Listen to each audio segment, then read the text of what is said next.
Assalamualaikum warahmatullahi wabarakatuh. Alhamdulillah wassalatu wassalamu ala Rasulillah nabiyyina wa sayyidina Muhammad ibn Abdullah wa ala alihi wa sahbihi wa man walah wa ba'd. Saudara-saudariku, semoga video ini menemui kita semua dimanapun kita berada, dalam keadaan baik, dalam keadaan sehat, dalam keadaan diberi petunjuk oleh Allah Subhanahu wa Ta'ala untuk mendata dan menjalani seluruh aktivitas kita sehingga bernilai mulia dan berpeluang mendapati ridha dan cinta Allah Subhanahu wa Ta'ala. Teman-teman dimanapun berada, satu kali ada kisah yang cukup viral diutarakan dalam periode berkehidupan Nabi Sallallahu Alaihi Wasallam di Al-Madinah Al-Munawwarah. Saat beliau satu kali keluar dari kediaman menuju masjid dan terlihat rona wajah beliau tidak biasa. Ada kondisi yang menjadi catatan di antara sejarawan bahwa ada sosok tertentu di kalangan masyarakat pada saat itu yang gemar sekali membuat satu framing untuk mewujudkan satu konten yang tentunya diharapkan bisa diupload ke lingkungan masyarakat sehingga bisa ramai penyimaknya, ramai diskusinya, dan menyebar kontroversinya. Dalam suasana itu, terlihatlah keadaan Nabi yang tadi ditampilkan, sehingga sosok ini merasa bahwa ini peluang untuk membuat satu framing, membuat satu konten yang baru, dan mengemas itu menjadi sebuah informasi, sebuah kontroversi, sehingga terkesan ramai di masyarakat. Entah tujuan apa yang diharapkan, tentu itu kembali kepada niat yang bersangkutan. Secara singkat, ia merasa bahagia dengan keadaan Nabi yang tengah dialami, dan dengan itu ia membawa pasir, ia kemudian seakan lempar-lemparkan seperti ini dengan kedua tangannya. Lalu ia mulai menyebarkan berita dengan framing yang dimaksudkan dan mengatakan Muhammad SAW telah menceraikan istri-istrinya. Muhammad SAW telah menceraikan istri-istrinya. Dan ini seketika cepat menyebar, lalu tertangkaplah suasana itu oleh sahabat mulia Umar bin Khattab radhiyallahu ta'ala anhu. Umar yang menyadari framing yang jahat ini, konten yang tidak baik ini, lantas segera meluruskan dengan suara yang sangat tegas, menggelegar. Beliau sampaikan bahwa Nabi Muhammad SAW tidak menceraikan istri-istrinya. Tidak benar. Muhammad SAW tidak menceraikan istri-istrinya. Tidak benar. Rasulullah SAW tidak menceraikan istri-istrinya. Atau kama qala Umar bin Khattab radhiyallahu ta'ala anhu. Dalam suasana itulah kemudian Allah Subhanahu wa Ta'ala menurunkan satu ayat yang sangat penting. Dan ayat ini kelak terletak di surah keempat An-Nisa di ayat ke-83. Ketika Allah Subhanahu wa Ta'ala berfirman, "Wa idza ja'ahum amrum minal amni awil khawfi adha'u bih walau radduhu ila rasuli wa ila ulil amri minhum la'alimahu alladhina yastanbituna minhum." Walaula fadlullahi wa rahmatuhu lattaba'tumus syaitan illa qalila. Teman-teman, Allah Subhanahu wa Ta'ala memberikan satu gambaran yang sangat penting lewat ayat ini dengan mengatakan, wa idza ja'ahum amrum minal amni awil khawfi adha'u bih. Ada segelintir masyarakat yang memiliki satu aktivitas yang kontroversial. Dia suka membuat satu konten, dia suka memframing keadaan, tak peduli baik keadaan itu amnu awil khauf, keadaan yang sedang nyaman atau keadaan yang sedang menggelisahkan, yang penting punya konten.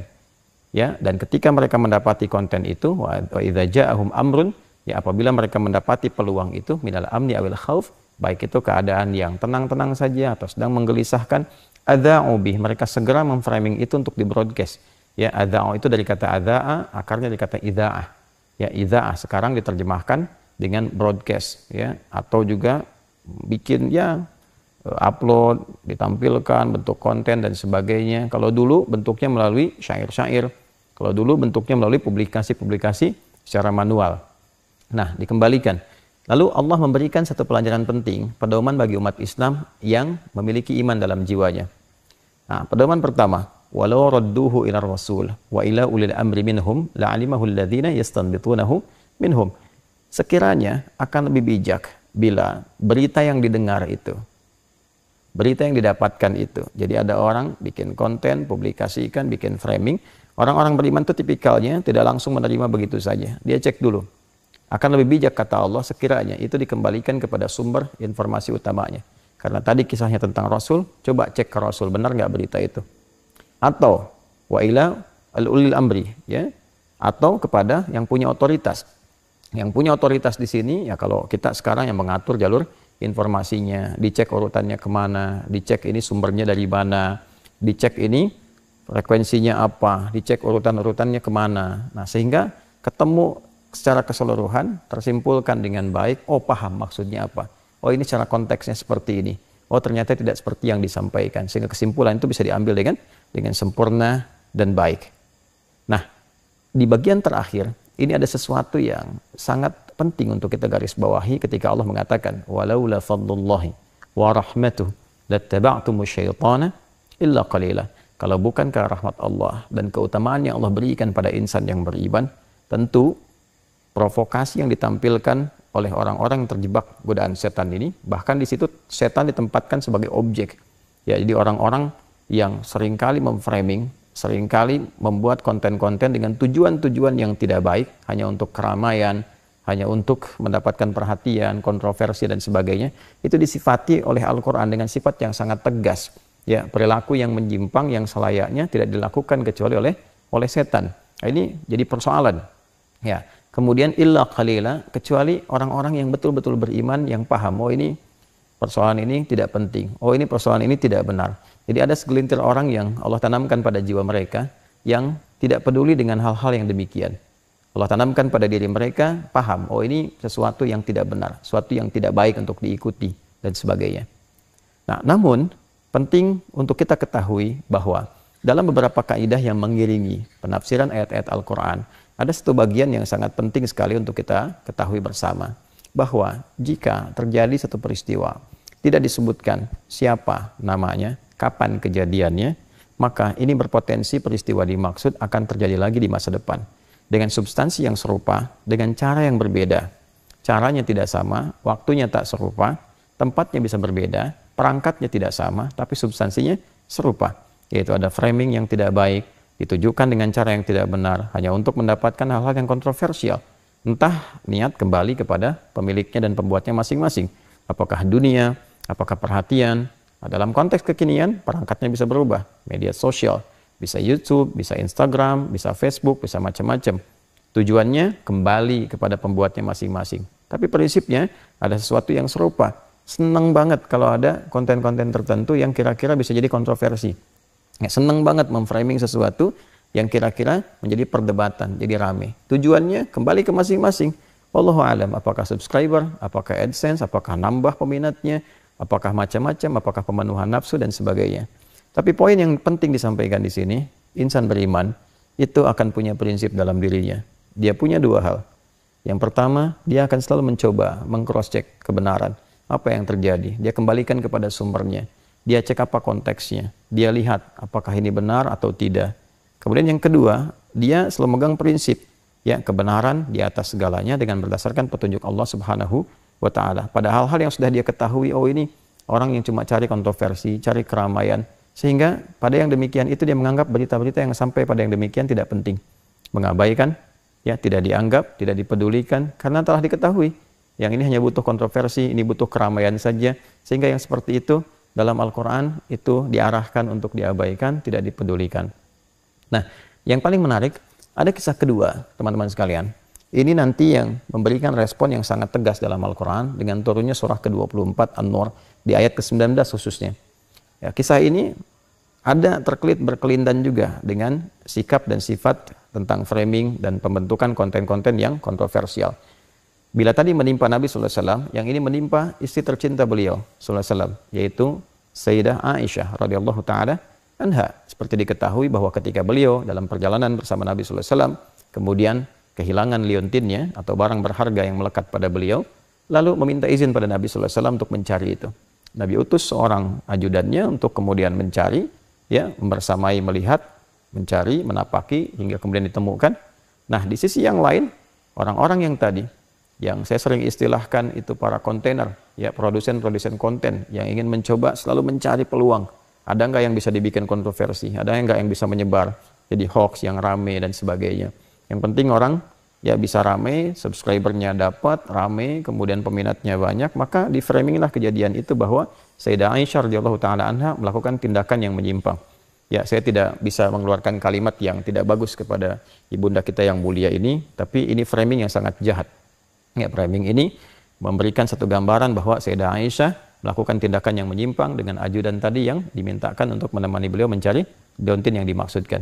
Maka apa yang terjadi kemudian? Teman-teman sekalian, menyebar berita yang tidak baik, sehingga pembebasannya langsung Allah turunkan dengan menurunkan ayat-ayat yang sangat tegas. Di antara ketegasan itu adalah ancaman yang Allah sampaikan pada orang-orang yang seringkali memframing berita-berita yang tidak baik, hal-hal yang tidak elok sehingga menimbulkan keresahan di masyarakat, menimbulkan bahkan tidak jarang fitnah. Ya, maka apa yang terjadi? Innal ladzina yuhibbuna an tashi'al fahishatu fil ladzina amanu lahum, nah ini, adzabun alimun fid dunya wal akhirah. Orang sungguh pakai innanya itu pakai taukid. Ya, harfun nasbin wa taukidin tansibul isma wa tarfa'ul khabara mabniun 'alal fathi la mahalla lahu minal i'rab. Ya, aku tegaskan, jangan sampai kalian ragukan, tancapkan pada hati yang paling dalam. Aku tegaskan, kata Allah, bahwa orang-orang pakai alladzina tuh, ya, itu isim mausulnya bentuknya jam'ul jama', mencakup semuanya, baik laki-laki, perempuan, tua, muda, besar, kecil, siapapun itu. Ya, aku tegaskan, kata Allah, jangan pernah ragukan.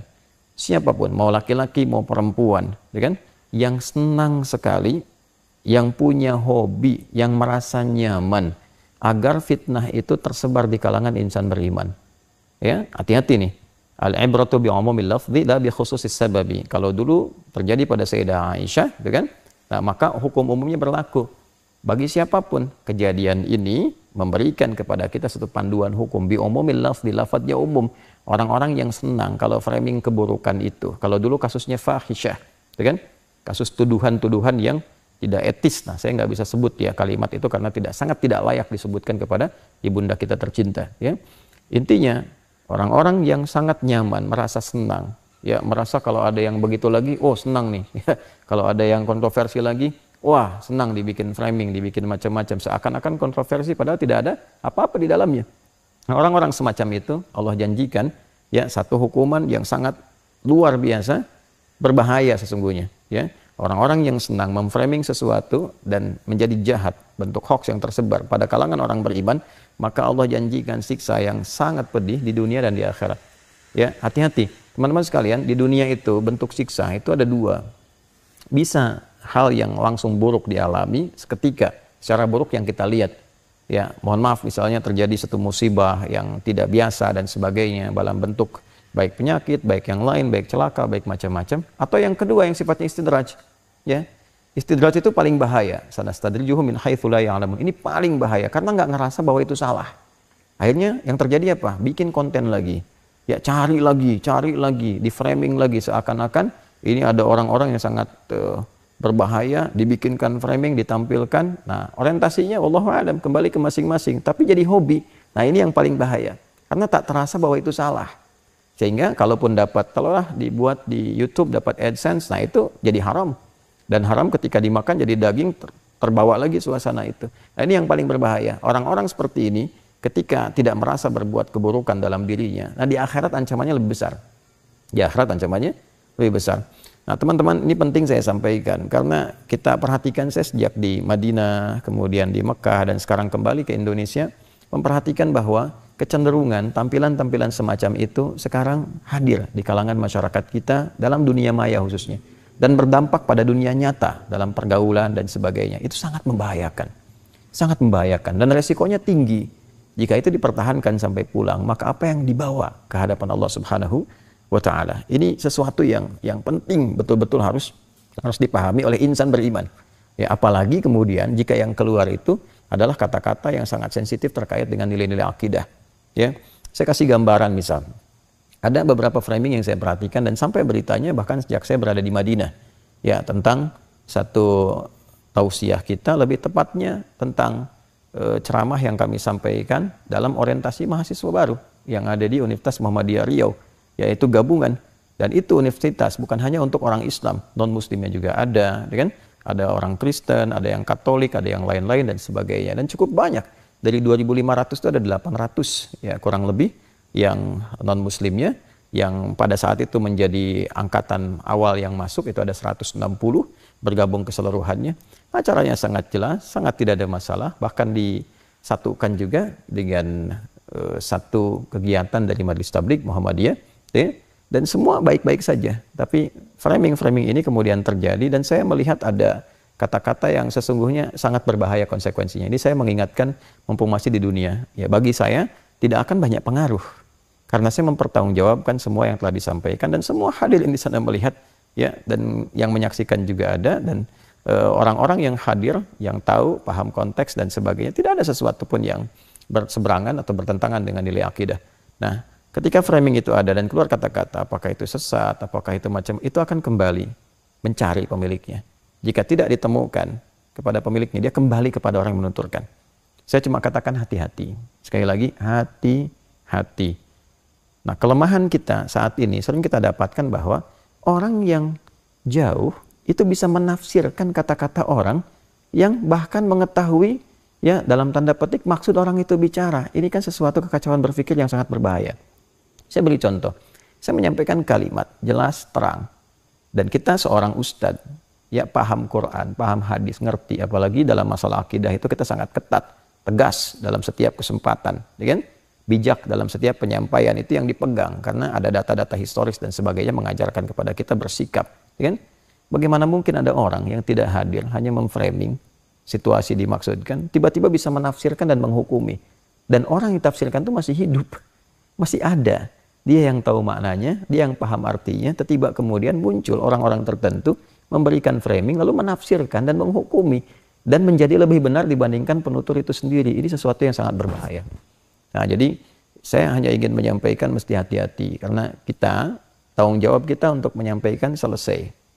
Ya, ini bukan dalam konteks klarifikasi, dalam konteks memberikan pengingat bahwa hati-hati. Tanggung jawab kami mengingatkan selesai. Tanggung jawab orang-orang yang berbuat demikian, baik di kasus itu ataupun kasus yang lain. Ya, seringkali juga kita dapati kasus lain. Dan ini, ya, menariknya, orang-orang yang terlibat di hal-hal demikian seringkali punya pola-pola yang sama dari sejak 2015, 2016 sampai sekarang. Bikin video, framing, rame, nanti dihapus tuh. Kemudian nanti, ya seperti itulah. Ya, itu bagi kami tidak penting. Ya, saya cuma kasihan, khawatir nanti orang-orang seperti itu baik diberlakukan kepada kami pribadi ataupun juga orang-orang lain, ya, yang banyak terjadi, resikonya tinggi. Hati-hati saudara-saudariku, kita itu ditunggu oleh kematian. Suatu saat kita kembali kepada Allah. Dan yang dihisab itu kita masing-masing. Ya, hati-hati, hati-hati. Tilka ummatun qad khalat laha ma kasabat wa lakum ma kasabtum wa la tus'aluna amma kanu ya'malun. Masing-masing itu bertanggung jawab dengan perilakunya. Wala taziru wazratu wizra ukhra. Ya, masing-masing akan menanggung.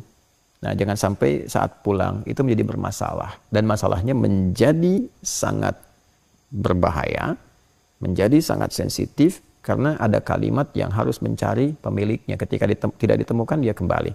Ya, kalau persoalan-persoalan terkait dengan organisatoris itu akan ditangani tertibnya sendiri. Misal dalam 2 kali kesempatan kita ada kegiatan yang diselenggarakan oleh Muhammadiyah, baik di Universitas Muhammadiyah Jakarta yang ramai dulu, framing kasus Asy'ara dan sebagainya. Yang kedua di Umri kemarin yang diramaikan juga, itu biarkan nanti roda organisasi bergerak dengan sendirinya, tertibnya dengan sendirinya, sikapnya dengan sendirinya. Tapi tanggung jawab kita sebagai bagian dari ulama, ya, bagian juga dari duat untuk mengingatkan supaya hati-hati. Hati-hati, kita dipertanggungjawabkan di hadapan Allah Subhanahu wa Ta'ala. Itu poin yang sangat penting untuk disampaikan, untuk diuraikan, sehingga bila perilaku-perilaku itu terjadi di masa depan, potensi-potensi yang ada itu bisa diredam terlebih dahulu. Saya kira itu yang penting untuk diketahui. Semoga Allah mengampuni kita semua, memaafkan kita semua, dan membimbing kita ke jalan-jalan kebaikan. Itu saja. Semoga sekali lagi ini bisa bermanfaat. Semoga Allah memaafkan kita, merahmati kita. Subhanakallahumma rabbana wa bihamdika, asyhadu an la ilaha illa anta, nastaghfiruka wa natubu ilaik. Alhamdulillahirabbil alamin. Assalamualaikum warahmatullahi wabarakatuh.